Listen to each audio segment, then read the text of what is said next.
constellation.com.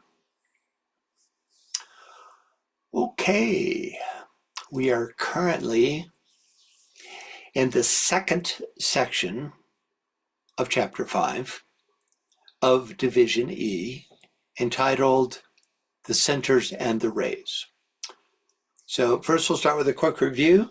Last time we learned that certain centers in the body of a planetary logos are made up of ashramic groups, many of which are centered on the Buddhic plane, such as the head center of our planetary logos, which is centered in Shambhala.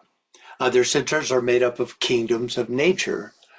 For instance, the throat center of our planetary logos, which expresses itself through the human kingdom.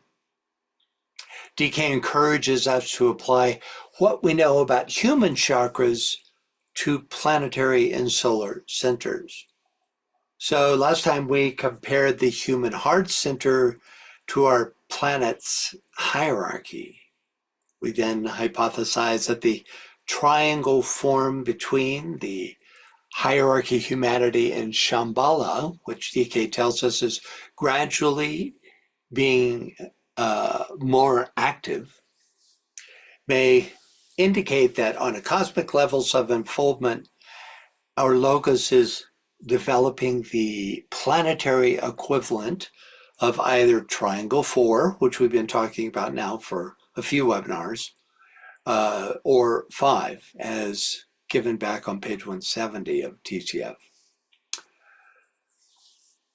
Speaking of these planetary centers,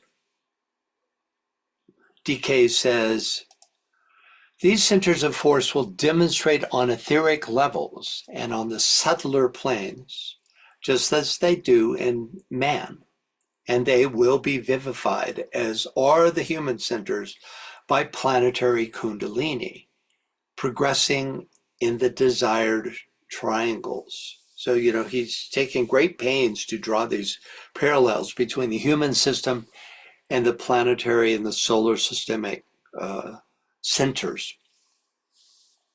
He then tells us that on a certain planetary scheme, which must remain unnamed, the Manu, Bodhisattva, and Mahachohan of that scheme form an energetic triangle, possibly suggesting that these three offices are related to 3 planetary chakras. If so, it seems likely that the Manu would be related to the head center, the Bodhisattva to the heart center.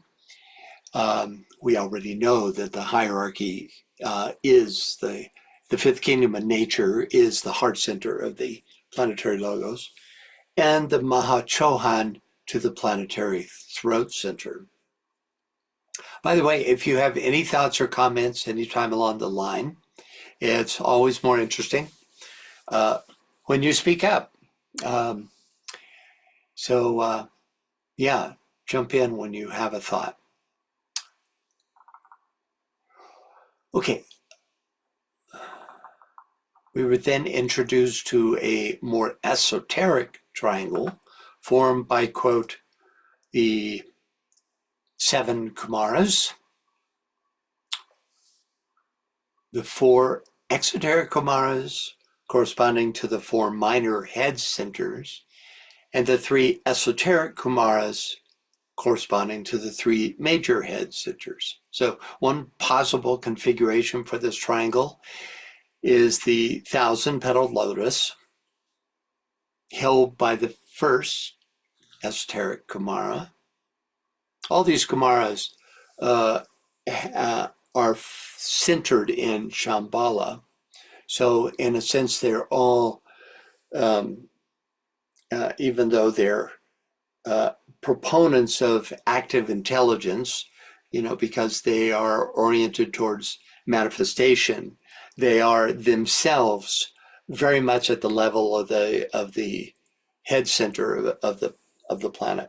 So anyway, you have the 1,000-petal lotus held by the 1st esoteric Kumara, the Ajna center held by the 2nd esoteric Kumara, and the ultimajor center held by the third esoteric Kumara, who synthesizes the four lesser centers held by the four exoteric Kumaras. This is just one possible scenario, but it does allow the seven Kumaras to demonstrate in a triangular formation. Often we see this pattern where the third then synthesizes the quaternary, the lower quaternary. For instance, in the case of the first, second, and third rays, the third rays is then the source of emanation for the four rays of attribute. So we have the same kind of setup here. We don't know this to be the fact for sure, but it's one very possible scenario. We then did a mini tutorial on the Kumaras, where we learned about their many and varied purposes in connection with Sanat Kumara, who represents the planetary logos during this planetary cycle. If you remember, the other six Kumaras are emissaries from other planets in the solar system, from other planetary schemes in the solar system. Sanat Kumara being the actual representative of the Earth scheme, or the Earth logos. And this takes us up to where we left off last time. So let's start by rereading this page, this passage, just the lower part of this, and we'll continue. Can we get a reader, please? And Veronica.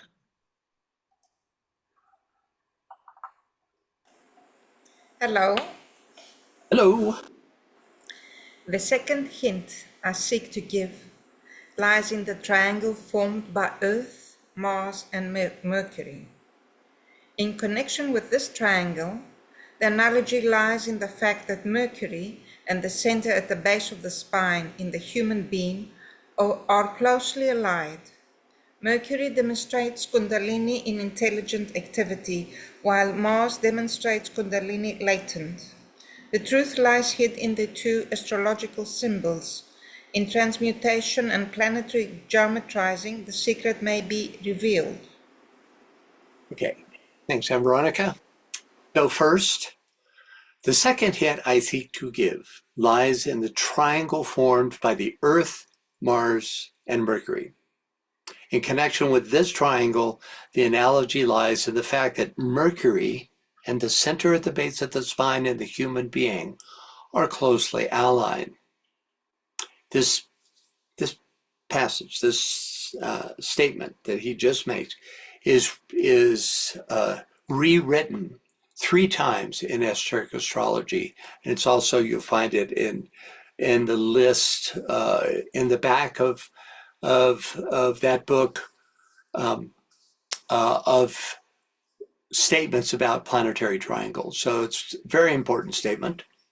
The 2 hints, of which this is the second, both reference triangles that will be vivified by Kundalini fire. The first triangle formed between the Manu Bodhisattva and the Lord of Civilization. This is the first hint.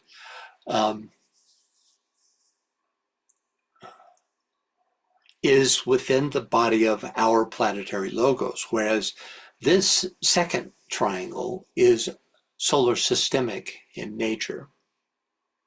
Next, in connection with this triangle, the analogy lies in the fact that Mercury and the center at the base of the spine in the human being are closely allied.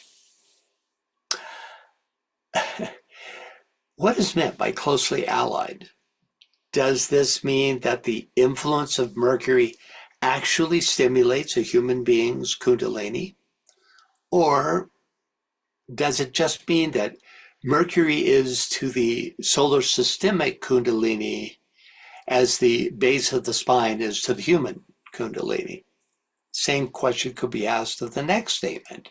Mercury demonstrates Kundalini in intelligent activity, while Mars demonstrates Kundalini latent. The truth lies hid in their two astronomical symbols. Again, we might ask, does this statement mean that Mercury and Mars actually stimulate active and latent Kundalini, which reside in the base of the spine chakra of a human being called the Muladhara. Sometimes it's Muladhara. Or rather, that these two planets represent the active and passive Kundalini channels in the solar logoic Kundalini. He doesn't specify, so that's an open question. When we look at the symbol for Mars in this context, because that's his next statement, he says, the truth lies hid in their two astrological symbols. So the circle suggests the center at the base of the spine, that is spirit, which has been, in relation to Kundalini, embedded in matter, while the arrows suggest the latent but potential rising Kundalini. In the symbol for Mercury, we have the circle of spirit surmounting the cross of matter, and the crescent of conscious receptivity surmounting the circle, thus suggesting as a whole that the Kundalini fire has been liberated and is intelligently and actively climbing through the three channels of the Kundalini. MDR suggests that Mercury, at the point in human evolution that stands beyond the third degree, represents the ajna center from which the rising of Kundalini is intelligently directed. Also, the Kundalini is said to climb in figure eights, as illustrated by the caduceus, which is closely associated with Mercury. Hence, the aptness on at least two counts of Mercury's association with Kundalini in intelligent activity. In fact, this has a very esoteric insight into the nature of Mercurian energy. Okay, thoughts or questions? All right. And finally on this page, in transmutation and planetary geometrizing, the secret may be revealed. DK here gives us two methods for unveiling the secret of Mercury, the Mercury, Earth, and Mars triangle. First, transmutation, suggesting either that the particular makeup of these planets in triangular formation evokes the energy of transmutation, or that in this triangle, the particular energy configurations characteristic of Mars are eventually transmuted into those found on Earth, then the particular energies characteristic of Earth are gradually transmuted into those found on Mercury. What is planetary geometrizing? Actually, we find many examples of this second method in the blue books. For example, in chart 6, shown here at left, the hierarchical relationships between the planetary schemes is indicated through geometry. And in chart 7, hints as to the qualities and relationships between both the chains and globes is suggested by different geometrical relationships. Okay, before we go on, let's take a look at three excerpts that further describe the Mercury, Earth, Mars triangle. So can we get a reader, please? And Parker. The rod of initiation is used not only at the initiating of men, but at certain planetary functions, of which nothing as yet has been given out. It has its place and function in certain ceremonies connected with the inner round and the triangle formed by the Earth, Mars, and Mercury. But more about this is not at this time permissible. Okay, so the rod of initiation, I mean, one of the purposes is to stimulate the Kundalini. And so we see here, it has its place, the rod, and function in certain ceremonies connected with the inner round and the triangle formed by Earth, Mars, and Mercury. These would be clearly cosmic initiations, at least planetary initiations.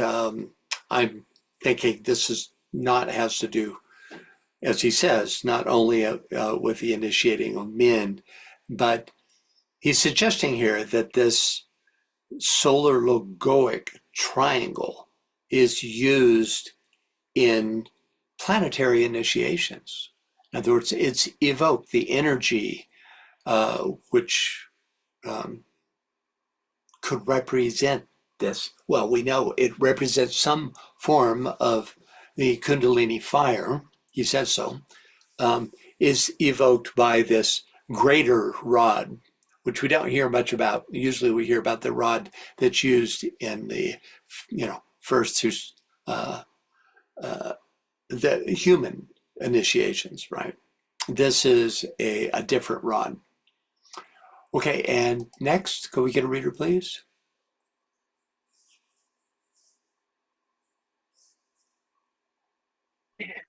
Gordon, do you want to read? In the coming fifth round, our planetary logos will have attained the initiation, which is his present goal. The fifth round of the Venusian scheme will be closing, and the Venus scheme will begin to pass into obscuration, preparatory to transferring her life to the synthesizing planet with which she is connected. Mercury will be reaching the apotheosis of achievement, and with Mars and the Earth will form a systemic triangle. We are speaking here of schemes and not of chains. We must recognize another triangle within the Earth scheme of the chains called the Earth chain and the Venus chain and the Mercurian chain. This triangle entirely concerns the centers of the planetary logos of our scheme. A systemic formation of great importance in the next round should be pointed out, which will bring three schemes, the Earth scheme, Mars, Mercury, into such a position in relation to each other that the following results will eventuate. 1, a systemic triangle will be formed. 2, Logoic Kundalini will circulate freely between these 3 points. Okay, so it's a pretty complicated passage, but the upshot here, we have another example of this Earth, Mars, Mercury connection, and it clearly has to do with here's a systemic triangle will be formed. In the passage we're reading now, he's suggesting that it is already formed. And that it definitely has to do with the raising of the Kundalini. Okay, and then finally, one last passage. Reader, please.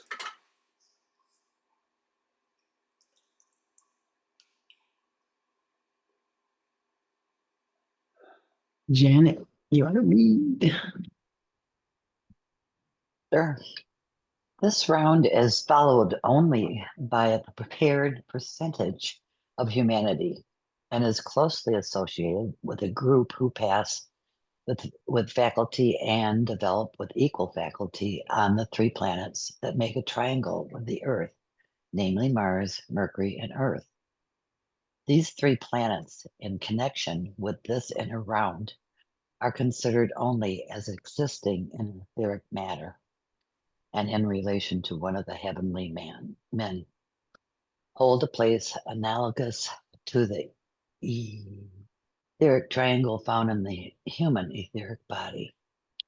I have here conveyed more than has yet been exoterically communicated anent this inner round, and by the study of the human etheric triangle, its function and the type of force which circulates around it, which may be deduced about planetary inner round. We must bear in mind in this connection that just as the human etheric triangle is but the preparatory stage to a vast circulation within the sphere of the entire etheric body, so the etheric planetary triangle, passing from the Earth to Mars and Mercury, is but a preparatory circulatory system to a vaster round included within the sphere of influence of one planetary lord. Right. Okay. So this is actually the strongest quote for making a parallel between the pranic triangle, which is found in the human system. And if you remember, it goes between a point between the shoulder blades, a point just below the solar plexus, and the spleen, both, and then the energy circulates in that triangle and then is transferred to the physical spleen, where it vivifies the body. So we can hear, just by analogy, hypothesize that these three planets, Mercury, Earth, and Mars, circulate the same pranic energy for the solar logos, and vivify that great being. So it's really an astonishingly it's an astonishing position for Earth to be in. Okay, any thoughts or questions about this? Yes, Gordon, go ahead.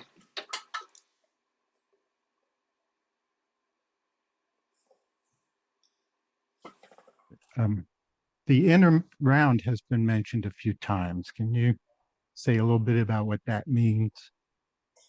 Yeah, it's another name for it, and this is not going to explain it, is pralaya, which is a time of the unmanifest, when the planets are not actually in any form of manifestation. So through the 7 rounds, the 7 globes exist on varying levels of etheric substance, from airy all the way down to dense physical. Whereas on the inner rounds, this level of manifestation is not employed. Not much is said. In fact, there's more in these 2 quotes about the inner rounds in connection with this this particular triangle, than is often said. There's not a lot said about them, but it's believed that there's a consolidation of the lessons learned, just as when a human being goes out of incarnation, and there is an assimilation. It's a stage of assimilation. I've seen charts where there are 5 inner round planets, and more frequently 3 inner round planets, giving a total of 10, which is, of course, a number of completion.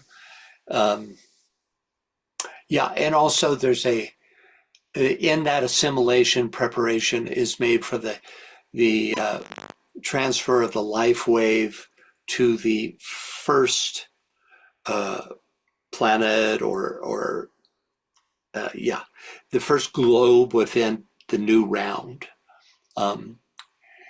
at a higher level, at a higher octave, right? And so the assimilation that and the immersion in the spirit aspect that takes place on the inner round prepares all the beings involved with that scheme to enter incarnation at a higher turn of the spiral. I saw Barbara's hand. Yes, Barbara? Yes, so the triangle is represented as plane geometry, um, but it may be that there's a hidden tetrahedron of solid geometry that may be of influences of the sun. That apparently the sun is pretty much on a constant basis conveying information and forces of energy. So Yeah, that's an interesting thought.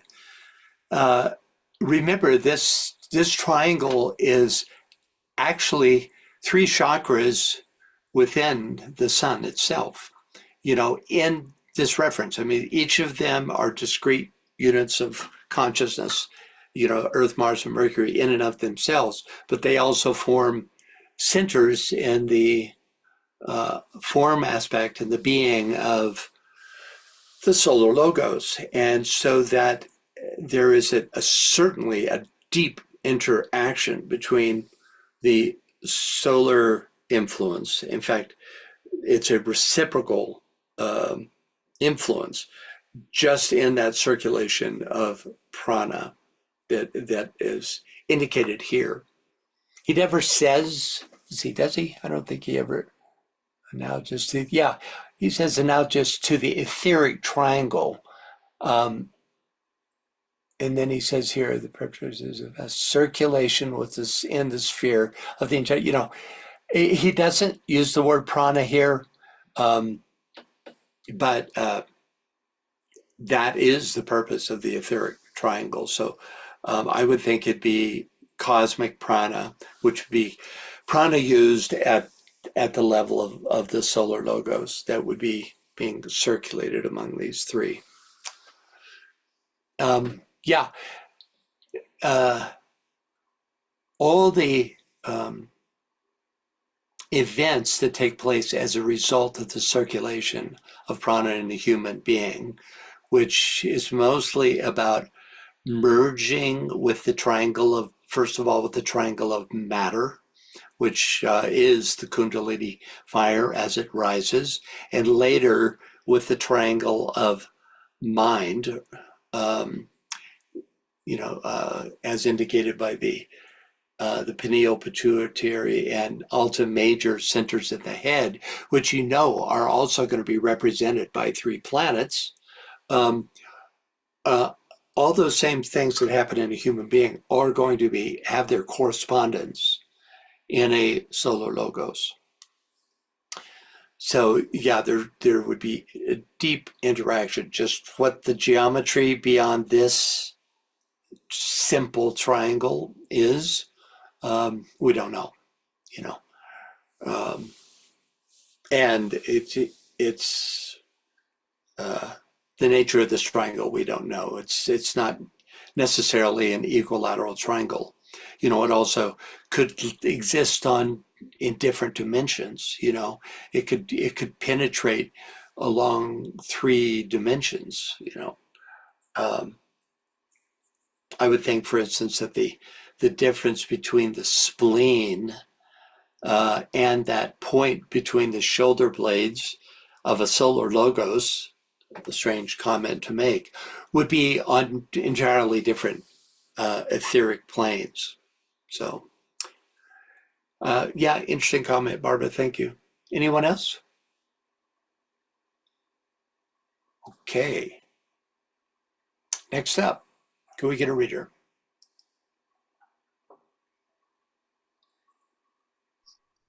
Joe, you want to read? Sure. The grand man of the heavens, The seven heavenly men are the seven centers in the body of the Logos, bearing to him a relationship identical with that borne by the masters and their affiliated groups to some planetary Logos. Systemic Kundalini goes forward to the vivification of these centers, and at this stage of development, certain centers are more closely allied than others. Just as in connection with our planetary Logos, the three etheric planets of our chain, Earth, Mercury, and Mars, form a triangle of rare importance, so that it may be here said that at the present point in evolution of the logoic centers, Venus, Earth, and Saturn form one triangle of great interest. It is a triangle that is at this time undergoing vivification through the action of Kundalini. It is consequently increasing the vibratory capacity of the centers, which are becoming slowly fourth dimensional. Thank you, Joe. Okay, a lot in this paragraph.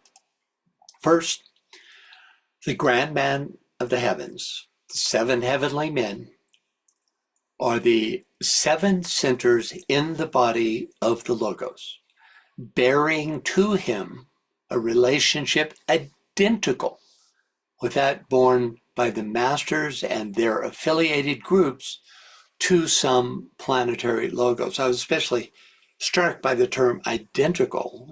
Very often in the as above, so below paradigm, you have, bears some relation to, or that kind of wording. But for him to use the word identical, it's as though a planetary Logos is in and of itself like an ashramic group, right? Okay, so by the seven heavenly men are meant principally the heavenly men of the seven sacred planets. But as we know, there are more than seven heavenly men in the solar system. In fact, at one point, I think DK talks about there being 115 logoic entities, planetary logoic type entities in the planet. Most of them, of course, unknown to us, even though we're discovering some in the outer edges of the solar system that are probably part of that group of 115. And interestingly, the triangle that we just discussed, Mercury, Earth, and Mars, only one of them is one of these seven heavenly men. So clearly, these planets, sacred and non-sacred, still form centers in the solar Logos, but not necessarily the main seven centers. As in this pranic triangle, where you have that, which in a human being does not include one of the major centers. So the only solar logoic centers given in DK's teachings are Venus for the heart center, Saturn for the throat center, and the Earth for the base of the spine. We know this latter association from a statement from early in esoteric astrology, quote, "It relates finally the lowest center at the base of the spine to the highest center, the head center. This is a correspondence to the relationship of Earth to the sun." So there's not much mention of this idea that the Earth is the base of the spine center in the solar Logos, but this seems to definitely make that statement. There's also a tabulation from Light of the Soul, which relates the element Earth to the base of the spine. Here you see the Earth plane, its physical nature is related to the base of the spine center. This is an interesting chart from the point of view of the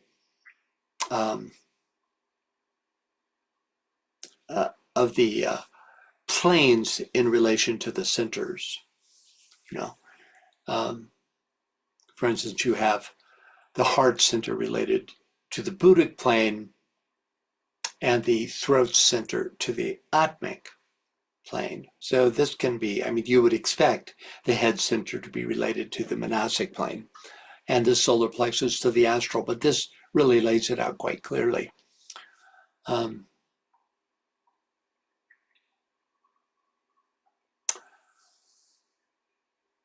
But these centers can change over the life cycle of a solar logos. For example, the synthesizing planet Uranus, shown up here, will almost certainly, become the solar-logoic head center. It may be already, or it might be temporarily held by, I'd say the only other possibility would be Vulcan. Or Vulcan in combination with Mercury, which it veils, right? You have a Sun, Mercury, Vulcan triplicity that may be currently acting together, or the other possibility, and certainly at the end of the life of this solar logoic incarnation, you will have Uranus at this position. Neptune will replace Venus as the heart center, and Saturn will remain as the throat center. But this future Saturn will be much, much more evolved than the single current Saturn, for it will have synthesized by drawing into itself all the schemes except Uranus and Neptune. The phrase masters and their affiliated groups to some planetary logos suggests that there are masters on many, if not all, the other planetary schemes. Sometimes DK gives you these amazing hints just in the wording of a phrase, right?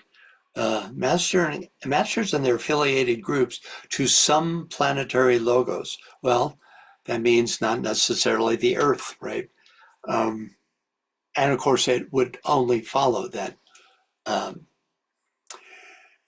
that masters and their affiliated groups form centers in their planetary logoi, just as ours do on Earth. Yes, Gordon. So in saying the Earth might be the center at the base of the spine, that means that all the centers of the solar logos aren't sacred planets. Yeah, that's see, you have the planetary status at this present moment within space and time right now, and their non-sacred or sacred status. But you also have their final sacred status, right? For instance, the Earth is right on the cusp. It's working to take the second cosmic initiation, and at that time will become a sacred planet. This is imminent from the point of view of time in a planetary logos's evolution. So at that point, it becomes sacred, right?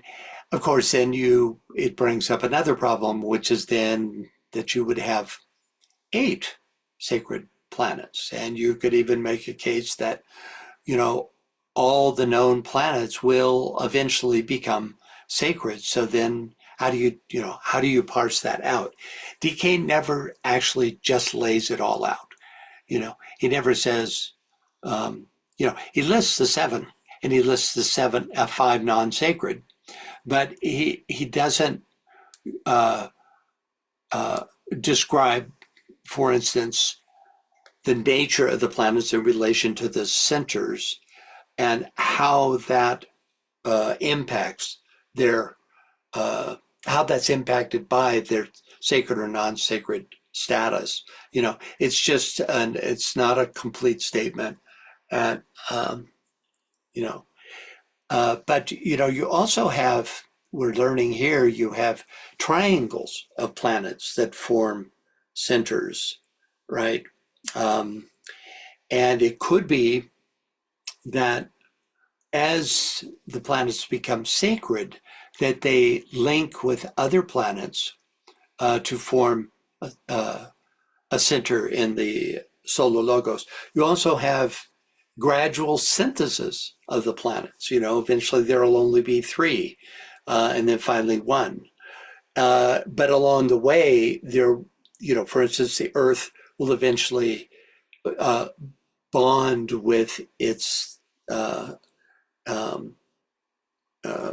with Venus. We're considered to be 2 parts of the same whole, the negative and positive poles. Interestingly, the Earth is the positive pole of those 2. And how does then that play into this numbering of the septenary? So it's more complicated and is not addressed as far as I've found.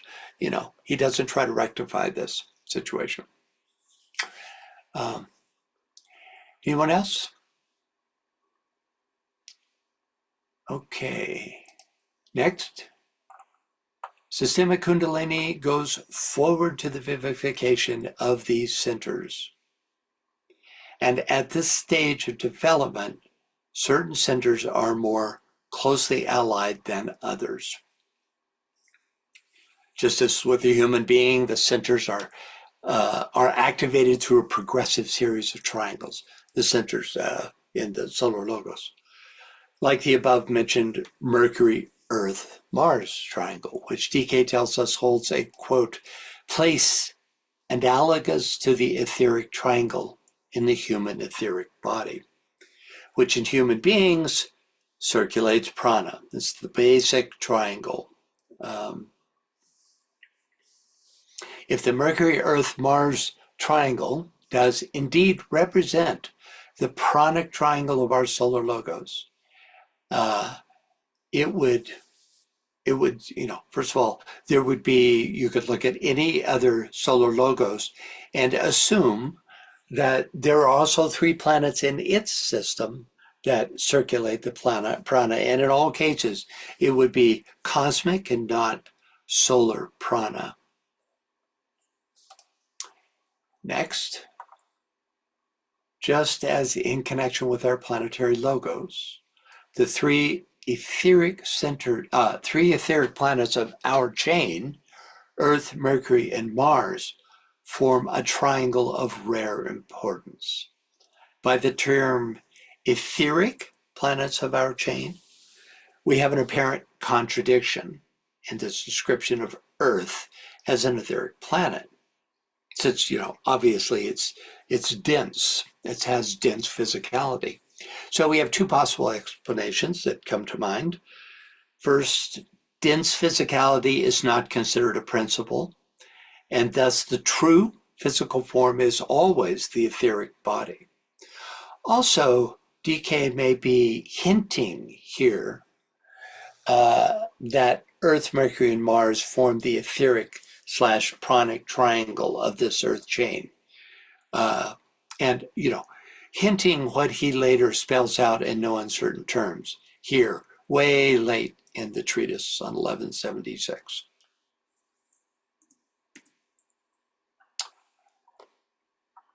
So here's a close-up of the Earth chain.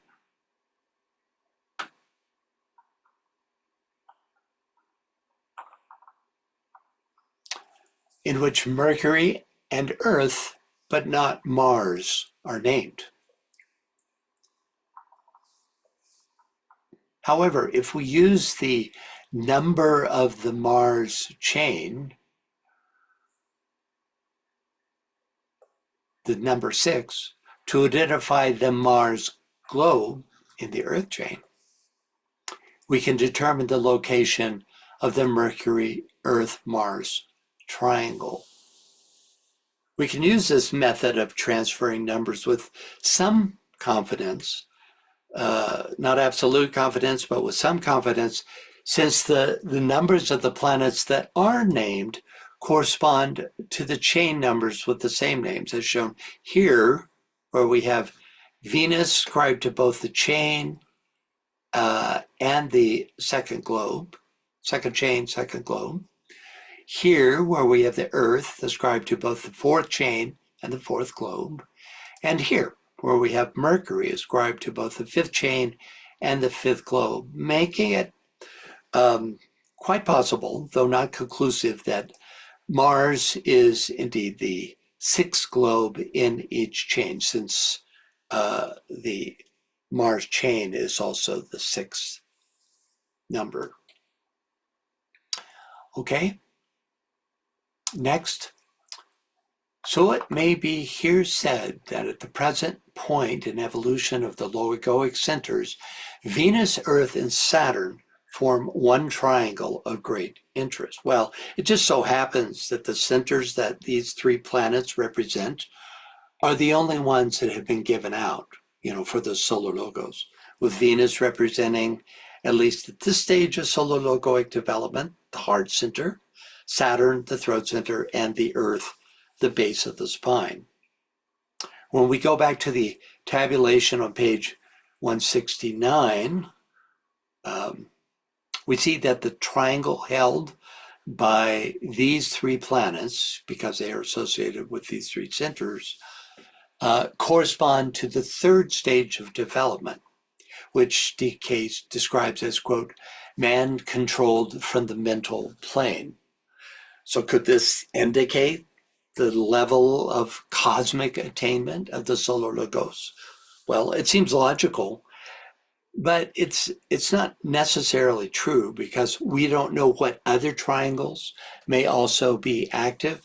However, in a comment just later, just down in the text a little bit, he suggests that this is the most active of the three centers at this time, and the most important. So there may be a solar logoic equivalent to this stage of becoming. This passage also seems to relate the Earth, Mercury, and Mars triangle of the Earth chain to the systemic Venus, Earth, and Saturn triangle. Since the point these two triangles share in common is the Earth, could it be that the triangle representing the three globes in the Earth chain together form the Earth point in the higher triangle? There are two distinct lines of connection indicated by this double triangle in support of this idea. First, Saturn, Earth, and Mars together constitute, quote, the personality of a stupendous ray life whose energy is that of the third ray. And second, Venus and Mercury are both active in the development of manas on Earth. Any thoughts, questions? Okay, finally, it is a triangle that is at this time undergoing vivification through the action of Kundalini. It is consequently increasing the vibratory capacities of the centers, which are becoming slowly fourth dimensional. Okay, so the triangle formed by the Venus, Saturn, and Earth is, quote, undergoing vivification through the action of Kundalini, whose passive and active components are, DK earlier told us, represented by Mars and Mercury. Could the Earth globe represent the solar logoic sushumna and the Earth chain, the synthesizing influence of all three aspects of the Kundalini, thus carrying its fire up to the solar logoic throat and heart centers? Well, it's a purely hypothetical, but DK is not in the habit of just giving you three random triangles for no good reason. And, he even though he won't necessarily himself associate them. He's suggesting, just by the fact that he's introducing this material sequentially, that they are related. So this is one possible way that they come into relationship. Fourth dimensionality is the last stage before Kundalini triangles merge into one expression. You know, when a triangle becomes fourth dimensional, it's on the verge of merging, perhaps suggesting that the solar logoic heart center, represented by Venus, which carries the qualities of intelligent love, is in process of merging with the solar logoic throat center, represented by Saturn, which carries the qualities of active intelligence, and that, astonishingly, the Earth is part of this triangle, seemingly to anchor this synthetic activity. This directly mirrors the action of the first and second, the previous solar system, which Saturn represents in this solar system, wherein the third ray of active intelligence, the third aspect, the form building aspect, was developed with the purposes of this solar system, which is arguably epitomized by Venus, and the second principle of the soul aspect, and love wisdom.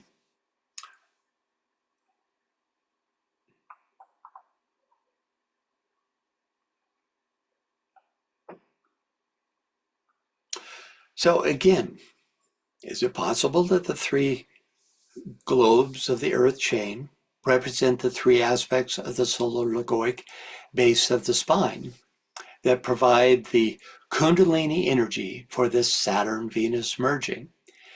And we might also ask, is the Earth, as the bottom point of this downward pointing triangle, to be the particular recipient of this merging influence? Or will this influence be felt throughout the solar system? I think it's possible that both are true. Yes, Joe. All of this is so foreign, but I keep getting a very energetic response to it. Intuitively, the first thing that struck me was that as Earth is the base of this solar system and the seven chakras, I gather, then it follows that we who use Earth as our base are actually, what's the word I want to say, smaller replicas of the globe itself, of the Earth itself. Yeah, good point. Yeah. And then what happens is that if we think of ourselves that way, we can begin to identify with every piece that we are studying about what goes on within Shambhala, with the whole hierarchy, in fact, and begin to resonate with that. The other thing that I'm aware of as an astrologer is that almost without exception, the younger clients that I dealt with always were aware of the energy in their systems already. So I'm vibrating with this rather than thinking it through, I think. Or maybe I'm doing both. Anyway, that's enough. Yeah, well, I think that's in response to the coming age and to the coming in of the seventh ray. I mean, here's another, I hadn't thought of this before, but think about this. Where the sixth ray is dying out, it's waning half of its time. Plus, and that's doubly so because the Piscean era, which is one of the main energies, is this sixth ray, is quickly giving way to the seventh ray energy of Aquarius. This is what's going to be replaced by. If you think of all this in terms of what we've been studying, the seventh ray is very much allied with this process of grounding the influences of love, wisdom, and active intelligence. And so you could say that this is just a hypothesis, right? But I think there's some strong indications that it's indeed what's going on. That this will be very much activated by this incoming seventh ray, and already is, because DK even in the 30s and 40s was talking about how the Aquarian influence was already strongly being felt, and you can imagine how much more so, 80, 90 years later, this is the case as we approach the Aquarian age. In truth, so certainly the seventh ray is coming into activity, and I would imagine that those younger clients of yours, Joe, are literally born into uh, a receptive response to this new ray, where we have, from our birth time, a habit of sixth ray orientation from the Piscean times. Another thought for you, as we've done in the case of our own chakras, we can also just pick up that lower triangle and tip it over so that Mars relates to Venus, Earth to Earth, and Mercury to Saturn. And I think if we looked at those, the one that hits me right now is that Saturn is the base in that top right corner, but its complement would then be Mercury, and the higher range of Mercury is Uranus. Okay, these energies circulate. These triangles are not static. They rotate, they circulate the energy. So you would have every possible interconnection between these planets in that circulation going on. They literally are in the process of becoming one, through that circulation of energies, because DK tells us that this triangle, this is not speculation. He tells us that this triangle is on the verge of becoming fourth dimensional. And that, in other places, he tells us that this is the last stage before these energies merge, right? So, yeah. I don't know why I'm prompted to say this, but maybe it will come up more as we go along, is that I associate with Venus as not only on the romantic level, but it's definitely goes all the way into the mental levels. And I guess I just want all of us to be thinking about Venus as very mental, and that all that we are doing is very mental. It's a fifth ray soul. That romantic aspect has to do with its exoteric rulership, particularly in Taurus, around desire. And it's a very necessary stage in the developing of the desire nature at an earlier stage of personality development. But for the esotericist, for the disciple, Venus is intelligent love, right? It is not. It transcends, and especially in esoteric rulership, like in Gemini, it transcends the desire nature, except for, you could say, the desire for unity with the higher self.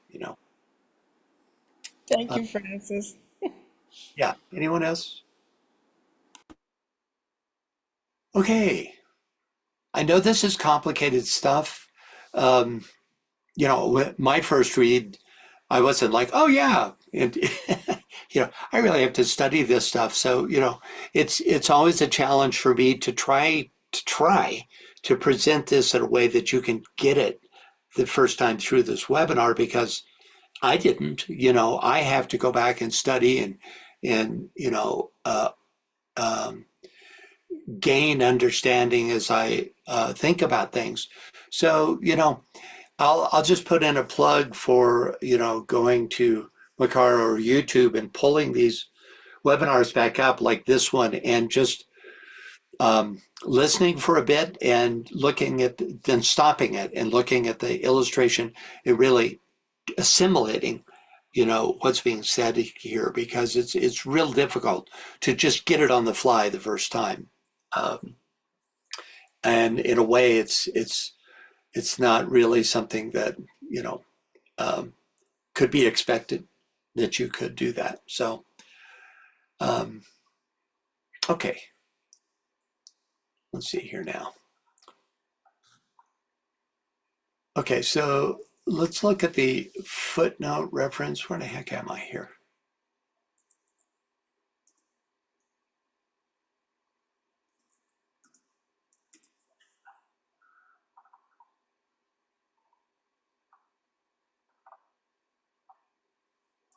Sorry, guys.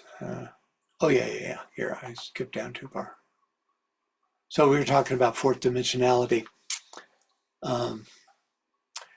So the fourth dimensional activity of these planetary centers is not dependent on the level of advancement of their respective humanities. For the human kingdom on Saturn, for instance, has only progressed to the fourth globe of the third chain. Nevertheless, Saturn is a sacred planet. So its fourth dimensionality may have to do with the innate level of spiritual advancement of the Saturn logos itself.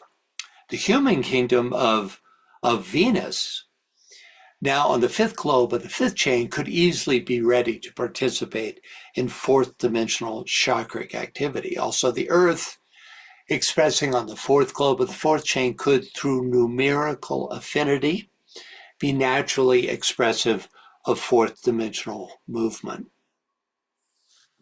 Let's look at the footnote, referenced by the term the three etheric planets of our chain, Earth, Mercury, and Mars. Can we get a reader, please? Kirsten, do you want to read? Yes. The chains of any planetary scheme are frequently called by the names of the 7 sacred planets, making the study of the law of correspondences easier. Similarly, the globes of any chain are called the planetary names, as it is the case here. There are planetary schemes called Mars and Mercury.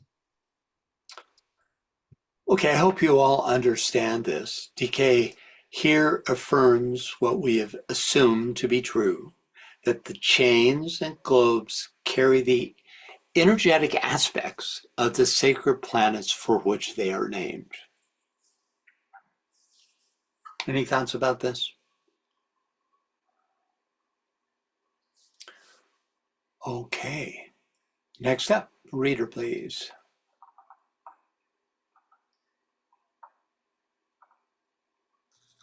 Marianne.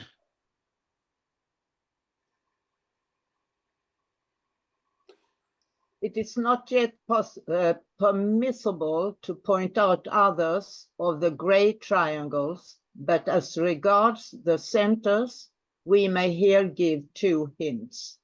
First, Venus corresponds to the heart center in the body logoic and has an interrelationship, therefore, with all the other centers in the solar system, wherein the heart aspect is the one of greater prominence.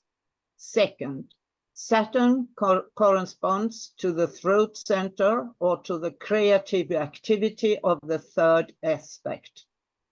As evolution proceeds, the other centers attain a more pronounced vibration, and as fire circulating triangularly will bring them into greater prominence. The 2 above mentioned, however, are of prime importance at this time. These two, with the lesser triangle of our chain, constitute the focal point of energy viewed from our planetary standpoint. Thank you, Marianne.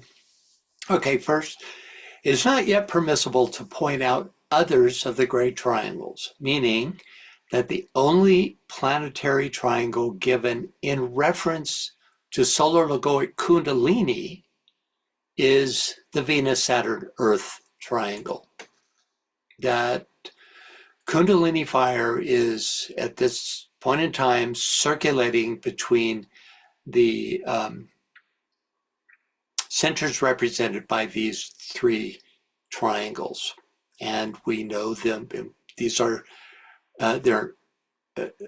we know these. This is the heart, the throat, and the base of the spine. And that, so he's just telling us flat out that there is a kundalini fire circulating on solar logoic levels between these 3 points. If this triangle is active, there are many other planetary triangles given in the blue books. For example, the aforementioned Earth, Saturn, Mars triangle, which represents the mental, astral, and physical plane life of the third ray. But the Venus, Saturn, Earth triangle is, we're here told, the only solar logoic kundalini triangle given out. Next. But as regards the centers, we may here give 2 hints. First, Venus corresponds to the heart center in the body logoic and has an interrelationship, therefore, with all the other centers in the solar system, wherein the heart aspect is the one of greater prominence.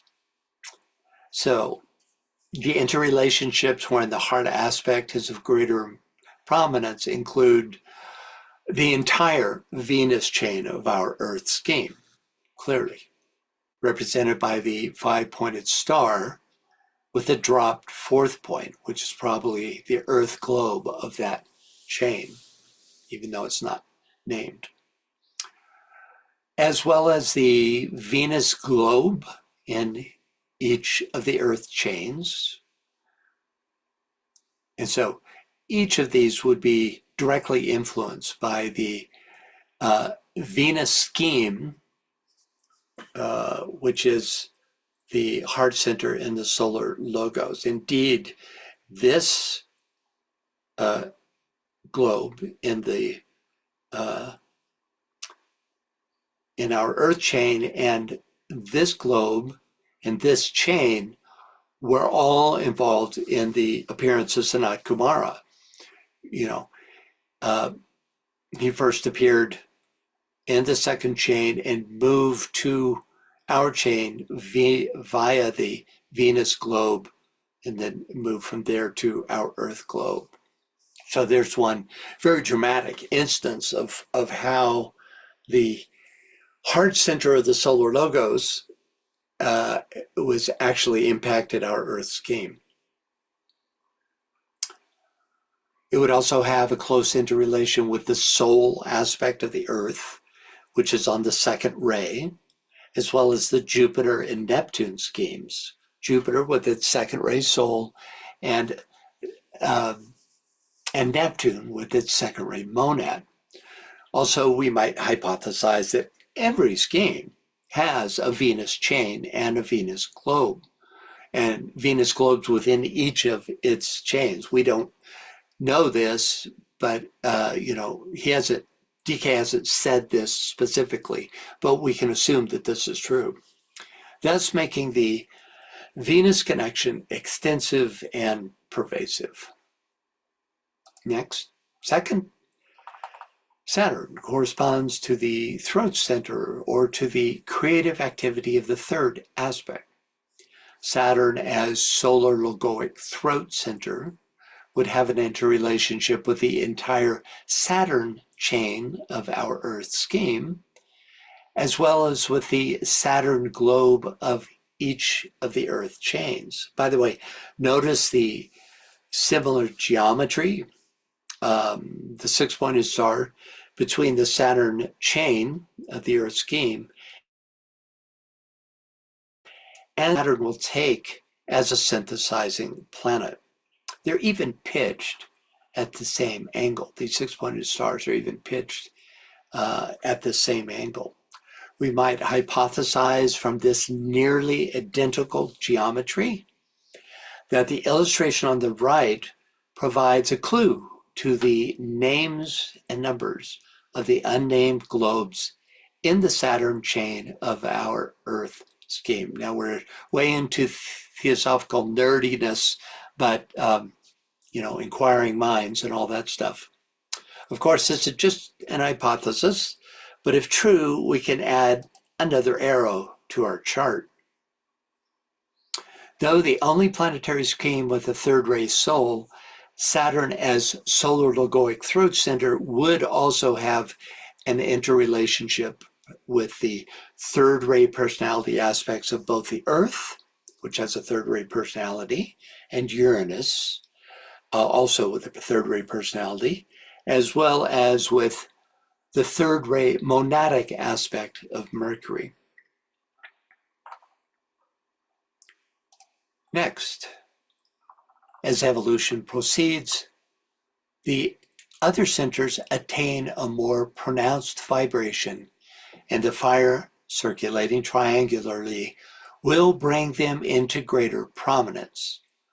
The two above mentioned, however, are of prime importance at this time, the two being Venus and Saturn up here. This time leaving out the center represented by the Earth. DK here suggests that the Venus-Saturn-Earth triangle isn't just one of many active triangles in the solar logoic constitution, but is rather the most or among the most important at this time, perhaps suggesting that its activity does represent the current stage of solar logoic development, as earlier hypothesized. Finally, these two, with the lesser triangle of our chain, constitute the focal point of energy viewed from our planetary standpoint. So this seems to confirm the hypothesis that the Earth, Mercury, and Mars globes of the fourth chain together form a point of reception for the solar logoic triangle of Venus, Saturn, and Earth, and that it's this receptivity that makes Earth a part of the upper triangle.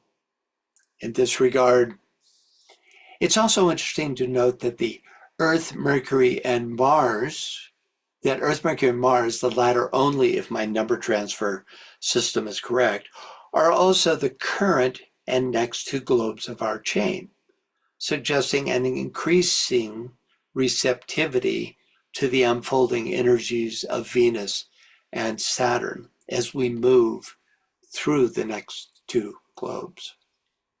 I saw Barbara's hand. Yes, Barbara. Yes, so with the Kundalini in the human system, it seems to be a triangular energy with the neutral and plus and minus energies, a negative and a positive and a neutral. And that so I'm wondering if this is the same triangular pattern for the upper triangle of Earth, Venus, and Saturn, whether Earth might be the Sushima and Ida and Pingala with Venus and Saturn. I think that's a very likely hypothesis, what you're indicating.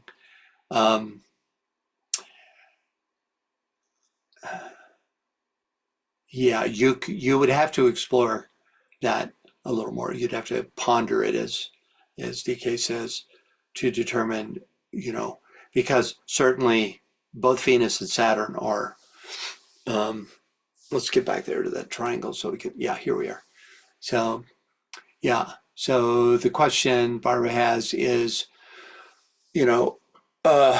electricity is threefold, not twofold, which is what scientists think today, that it's twofold. It's a plus and minus. DK tells us that when scientists discovered the third aspect of electricity, which is that synthetic aspect, also probably the better term would be sattvic aspect, that a whole new age will unfold as a result. So Barbara was suggesting that Venus and Saturn would represent the plus and minus polarity of Kundalini. DK just flat out tells us that Mars and Mercury represent the latent and active aspects of Kundalini, right? Suggesting that Earth in this lower relationship is in this sattvic position, and therefore would represent the sushumna in that case. The question then becomes, does it keep that position as it moves into the higher triangle? Certainly Venus and Saturn are more evolved as planets. They're both sacred planets. And normally you would put the sushumna, which connects to the head center, by the way, we're about to learn that, with one of the more evolved planets. But in terms of this relating of the energy inculcated by these three globes to the higher, it's I think it's a possible hypothesis that the Earth would represent the sushumna in this case, or you would have the sun at the upper pole, the invisible point above these that would represent the head center, drawing up that energy from the base of the spine and the earth center. Good question, Barbara. Thank you. It's more we can, the more discussion there is, the more we uncover. That's very often the case, I find. Okay.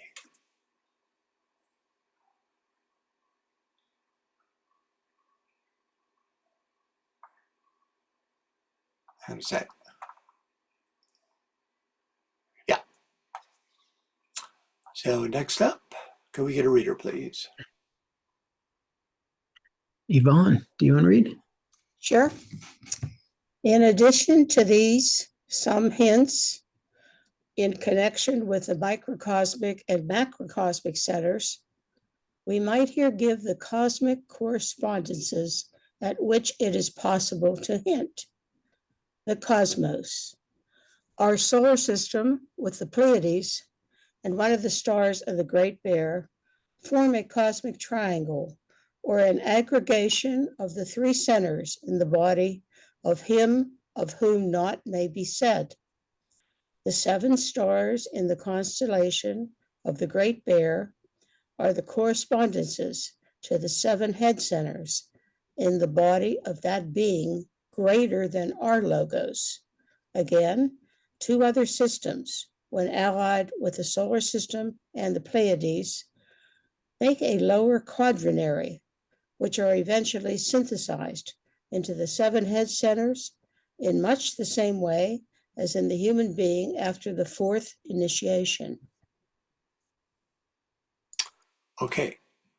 First, in addition to these some hints in connection with the microcosmic and macrocosmic centers, we might here give the cosmic correspondences at which it is possible to hint. So DK here continues with the unfolding progression from below to above, starting with the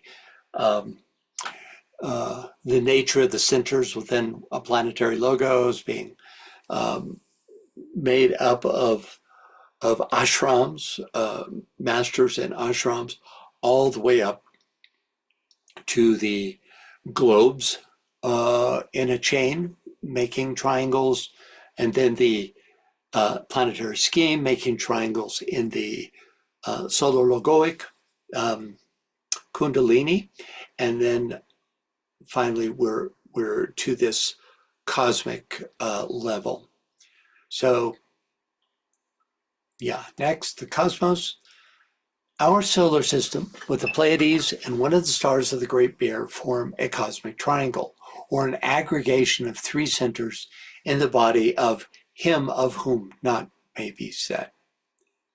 Who can make statements like this? To believe a statement like this, you would have to have that faith that who you're reading really is a master of wisdom. Yeah. But unfortunately, it raises as many questions as it answers. For example, when DK speaks of the Pleiades, does he mean the entirety of that great cluster of hundreds of stars, or only the stars that DK calls the seven sisters, as shown in the diagram at lower left? Let's take a look at MDR's thoughts on the subject. Could we get a reader, please? And Veronica.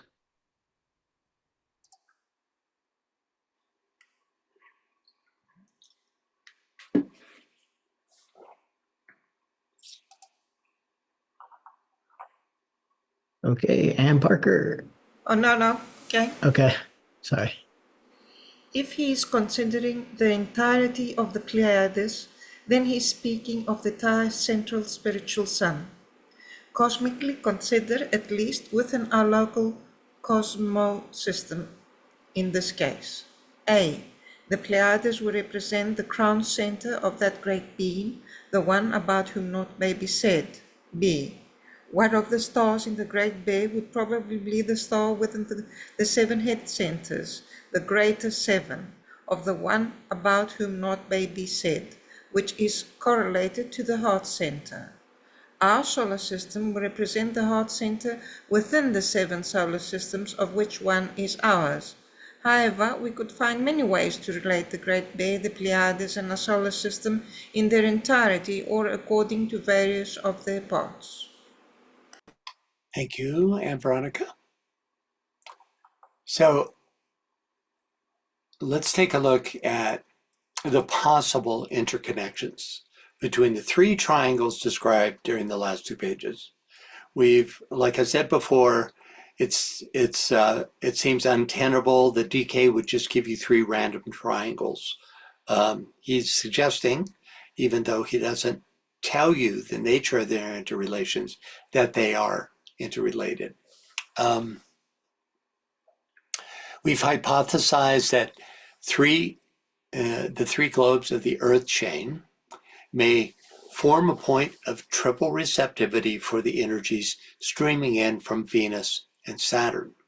Could it be that the 3 planetary schemes of the middle triangle, in this instance representing the solar system in relation to the constellational energies, also act as a point of receptivity for the higher triangle?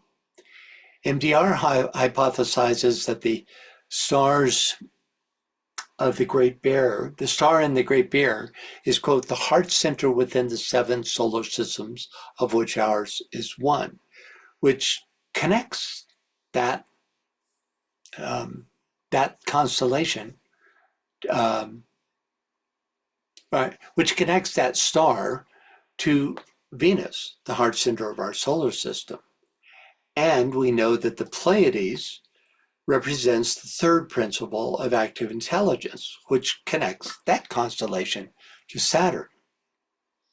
The fact that the Earth, through 3 of its globes, forms the base of the spine center for the solar system completes the triple relationship. Any thoughts or questions? Okay, next. The 7 stars and the great constellation of the Great Bear are the correspondents to the 7 head centers in the body of that being greater than our logos. As we see in this chart, there are 2 logoi that are greater than our logos, our solar logos. But since the Great Bear is a constellation, not a solar system, DK is most likely referring to the highest entity listed here when he talks about the one about whom not may be said. And that's because it expresses itself through 7 constellations.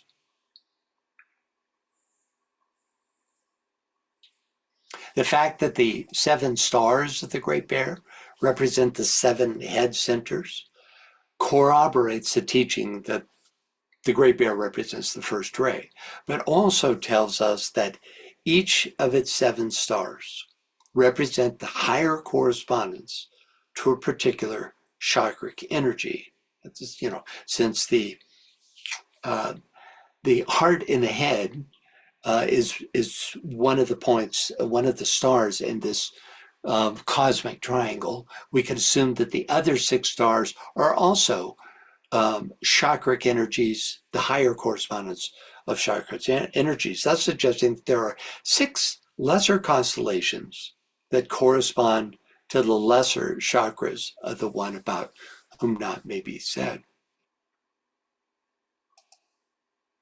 Finally, again, 2 other systems, when allied with the solar system and the Pleiades, make a lower quaternary, which are eventually synthesized into the 7 head centers in much the same way as in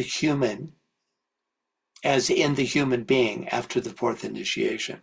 So the quaternary referred to is listed on the next page: the base of the spine, the solar plexus, and the heart, and the throat. Keep in mind that DK is still describing the one about whom not may be said. So first of all, the heart and the throat are not usually listed as being part of the lower quaternary. But from the perspective of the 4th initiate, they, apparently, represent the final 4 transferences of energy to the 7 head centers. Also, the word system is ambiguous, as it could refer to either a solar system or a constellation. So, which of the 4 listed chakras are represented by these quote-unquote systems? Because the Pleiades, at least when limited to the 7 centers, represent the 3rd aspect of deity, it very possibly represents the throat center of the one about whom not may be said.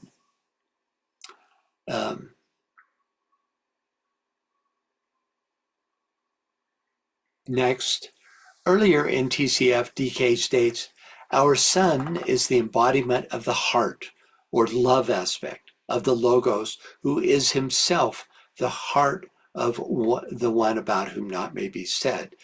So we can say with confidence that our solar system represents, either directly or once removed, and we'll talk about that later, the heart center of the one about whom not may be said, which to me is an extraordinary statement. Finally, if the quote 2 other systems are solar systems, there are probably within our local stellar neighborhood 2 star systems that represent a solar plexus center and a base of the spine center.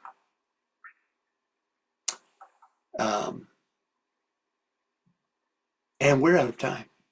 So we'll pick up with this theme next time. I know it's dense, but it's also, I find it quite inspiring. Just the connection that Joe was talking about, this, the idea that we as cells in the body of our planetary logos carry this quality of the base of the spine center in the solar logos, and therefore are connected all the way up, directly connected all the way up to this high constellation of, or actually a series of constellations that make up the body of the one about whom not may be said. Okay, so anybody have any final comments? Yes, Joe. Just let's take with us the possibility that at the fourth level, we're really talking about 7 chakras, and that 1 and 2 relate to the 2 at the base. Okay, we'll pick up there for next time. Thanks, Joe.